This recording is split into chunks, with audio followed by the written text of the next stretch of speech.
The report card, need I say more? That little piece of paper that had been the bane of every school child's existence. It defined us. It dropped our head in defeat. It raised our fist in victory, or it merely allowed a shrug in resignation.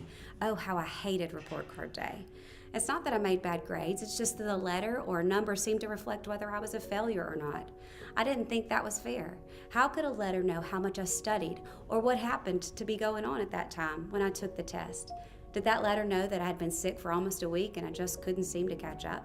Did that grade know that I had a hard time concentrating because my parents were arguing, or my dog died, or life just merely happened? No, it didn't know. Now we dread that report card for different reasons. Did my teen measure up in that class? I know how hard they worked. I know my child is smart and should be in some kind of honors program. Will that little piece of paper be allowed to define my teen?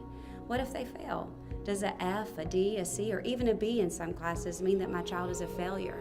Should they be allowed to fail? So many questions run rampantly through our heads. We as parents want our children to succeed so badly that sometimes we miss the benefits of failing.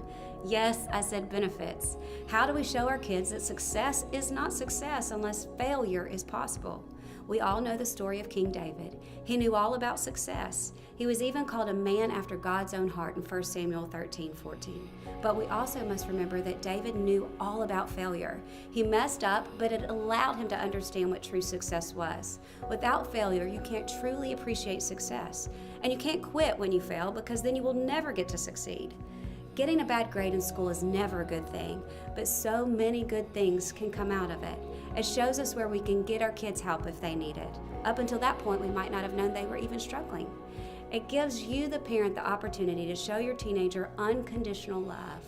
Our kids need to know that yes, there are consequences to underachieving, especially when we both know that they can do better.